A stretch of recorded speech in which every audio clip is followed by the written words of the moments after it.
Hello everyone and welcome to another video in my tutorial series for Cataclysm Dark Days Ahead. In today's episode we'll be talking about vehicles at a glance. The goal here is just to teach you how to look very quickly at the vehicle screen and determine whether or not it's possible to drive that vehicle. This is not an in-depth tutorial for installing or removing vehicle parts. That will be a more detailed tutorial in the future. A lot of people say, hey, I was watching one of your Let's Plays or Vormithrax or whoever and you looked at a vehicle for 2 seconds and you say it's not working. How do you do that? And this is just one of those things that experienced players do by reflex, but new players don't understand. So the point of this video is to make it so that you can learn how to do this. Anyway, let's just dive in here. First of all, you're going to need to find a vehicle, walk up to a car or whatever, and hit the lowercase e key to examine it, which will open the main vehicle screen. Now I know this screen is pretty intimidating when you're a brand new player, and this video is not going to cover every single detail here, but I will explain what you need to know to find out if it's drivable. First up, shockingly, we're going to need some form of engine or motor. This will be displayed in the center of the screen here at the very top. Now the main, most important thing is to simply check that the vehicle has one listed. If it does not appear here, that means it has been destroyed. There are multiple types of engines and motors in the game. In general, if I say engine, I mean a combustion engine, and if I say motor, I mostly mean electric motors. Combustion engines require electrical charge and whichever fuel is appropriate for that engine, whereas electric motors only require electricity. This difference will be relevant when we talk later about fuel tanks and things like that, and you should note here what type of fuel the engine uses because we're going to need some of that for the engine to function properly. The other major thing to note about engines would be the possibility that the engine is faulty. If it is messed up, it will have the word faulty listed here. Unfortunately, some engine names are very long, and if you have your display scaled up or anything like that, you may not be able to see if the word faulty is listed next to the name or not. In this situation, you can simply press the lowercase m key. If there are faults, they will be then listed for you, and if the engine is not faulty, then nothing will happen when you press the button. Each engine fault causes different problems and requires different solutions to fix them. A decent number of faults in the game can be simply ignored because the car will still run even though there's a problem. However, one of the big problems is the faulty starter, which seems to make it basically impossible to start the vehicle in the first place. But yeah, checking the mend menu here will be important if you find a vehicle with a faulty engine. Don't forget to look here. People often complain that their car has everything that it needs, but it still won't run. And then a few sentences later, they realize that the engine is faulty, so yeah, it's an important thing to glance at. The next thing on our checklist here are tanks. If you're using a combustion engine, you will need to have a fuel tank of some sort, and it will need to contain a fuel that matches the engine. So if your engine displays that it uses gasoline, then you're going to need a tank with gasoline. If it's diesel, you will need a tank with diesel, etc., etc. In general, gasoline is easier to source than diesel, and adding fuel to a vehicle that doesn't have any fuel is actually very easy. It only requires some basic tools, and so having an empty tank is not a very big deal. However, the tank might be empty due to it leaking, which is something we're going to touch on in a little bit, and in that situation, putting more fuel inside of it is just a temporary fix. Most of the time though, when you do have a problem with the gas tank, it's because there's no tank listed here at all. If your vehicle does not have a tank, you're probably just out of luck, especially in the early game. It's not actually that hard to add a tank to a vehicle, but it does require some tools that you probably won't have in the early game. So if you were just walking through town trying to find a car that works and you find it doesn't have a tank, it's time to close the window and just move on to the next one. Now if the vehicle is driven by an electric motor, then no tank is required at all. Instead, you will be using electricity as your fuel. All engines require some amount of electricity in order to start, but electric motors use much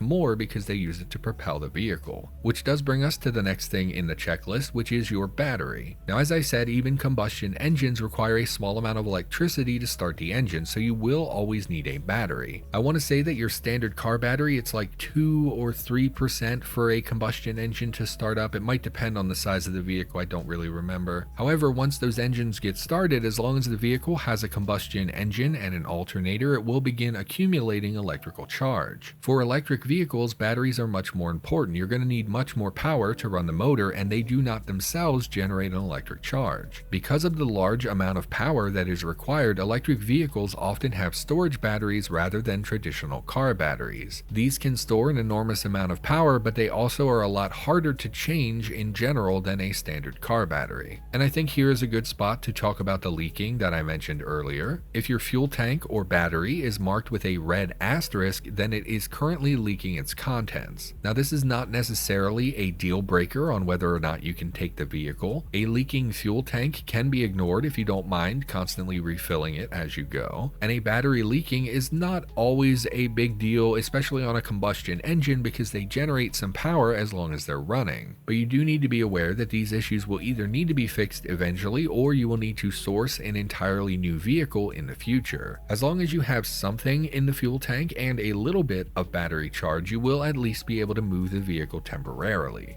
The next thing on our vehicle checklist are the tires. In the lower left corner of this screen, you will see a line that says wheels, and all that you care about here is if it says the word enough. Enough means that the car can be driven. If there are not enough tires, then you will simply not be able to drive the vehicle. I don't know if it's completely impossible or just very difficult, but I have never been able to move anything unless it has enough wheels. You need, quote, enough. You can just treat this as a true-false statement. If the vehicle is listed as having enough wheels, then great. If it says literally anything else, then the vehicle will not be going anywhere. Replacing them is possible and pretty easy as long as you have the tools required. You're going to need something with a jacking quality, a tool with the wheel fastening quality, and of course you're going to need a replacement tire. In my head though, we're talking about a character looking at a car on day one, so you probably won't have any of those tools and you may not even have the skill required to do so. But okay, now there are a few other things that you're going to need here that are a little bit less obvious. All vehicles do require a seat for the driver, and some of them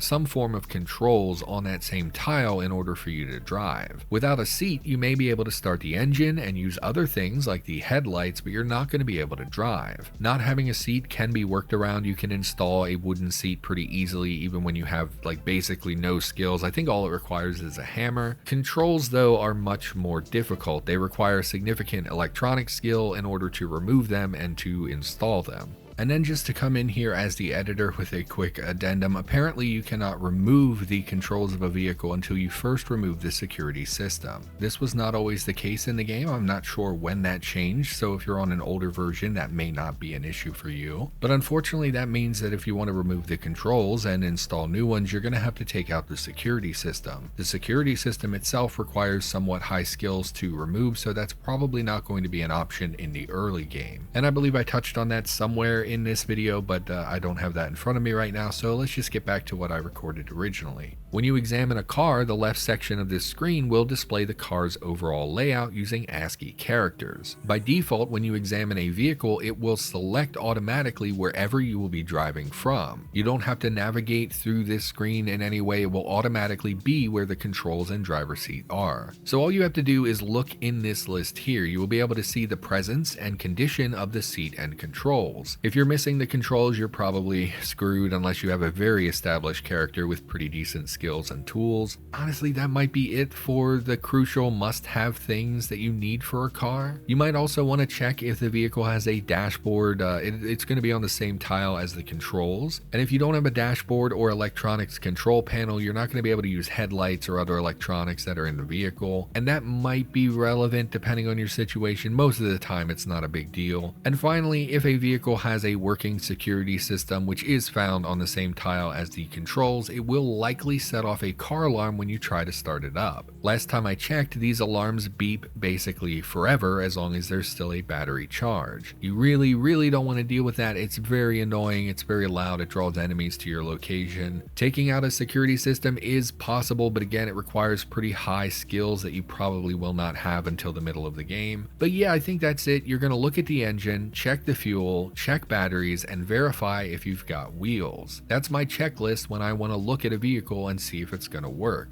If it has all of those things, then I will check to see if there are controls and a seat as a sort of like final verification that I can drive it. It probably takes most experienced players only a couple of seconds to spot if what we're looking at is good or bad, and yeah, over time this will just become a reflex for you very quickly checking vehicles. For now though, that's it. Everyone, thank you for watching this video. If you enjoyed the video, it'd be nice if you would click that like button, really helps me out. Regardless though, I'll be back with more tutorial content in the near future, and I'll see you next time.